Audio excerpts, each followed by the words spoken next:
Alhamdulillah, kita masih diberi umur untuk menjumpai Ramadan 1441 Hijriah di tengah pandemi COVID-19 yang melanda seluruh bangsa-bangsa di dunia.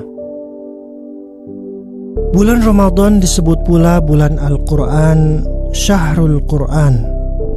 Pada bulan inilah Al-Quran diturunkan sebagaimana firman Allah, A'udzu billahi minasyaitonir rajim.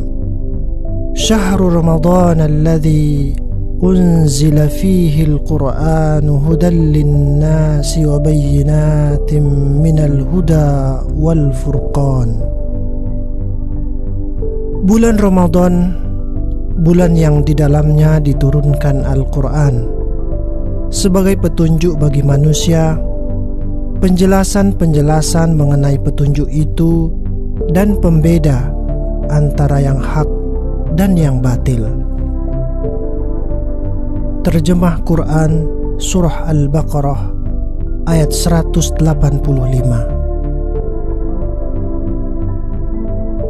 Al-Quran telah mengubah kehidupan bangsa Arab yang terbelakang, jahiliyah dan ummi menjadi umat yang maju, bahkan mampu menaklukkan dua negara adidaya kala itu, yaitu Romawi dan Persia.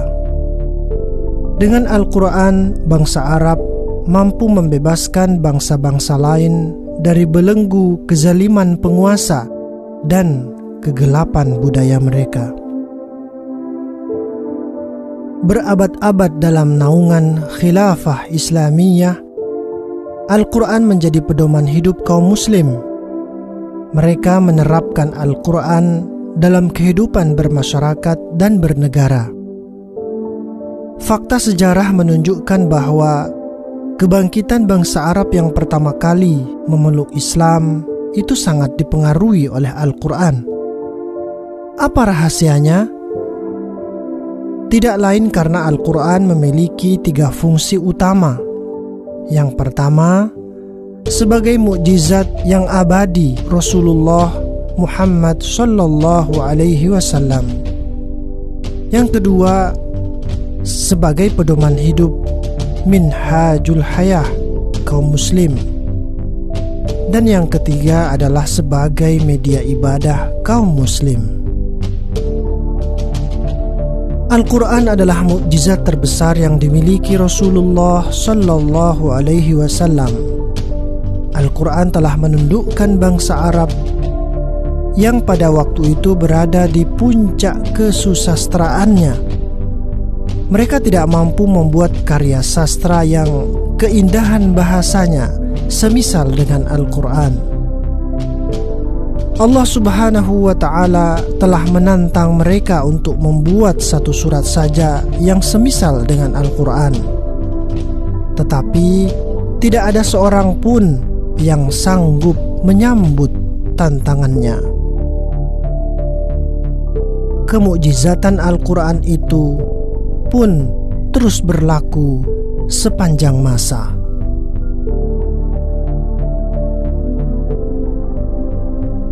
Dengan Al-Quran, Rasulullah sallallahu alaihi wasallam mampu membuktikan kerasulan beliau. Dengan Al-Quran, generasi pertama kaum muslim mampu mengalahkan Quraisy dan sekutu-sekutunya. Karena itu, dengan Al-Quran itu pula, insya Allah kaum muslim masa kini pun akan mampu memenangkan persaingan global melawan musuh-musuh mereka. Alhasil, jika kaum muslim hari ini ingin kembali memimpin dunia, selayaknya mereka kembali menempatkan Al-Quran pada kedudukannya yang sebenarnya, yakni sebagai mukjizat teragung Rasulullah sallallahu alaihi wasallam, sebagai media ibadah dan sebagai pedoman hidup.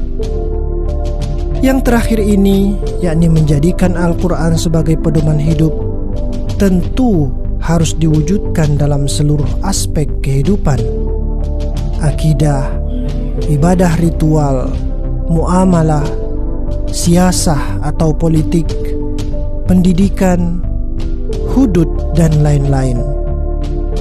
Semua itu tentu membutuhkan institusi negara sebagai pelaksananya, yakni khilafah.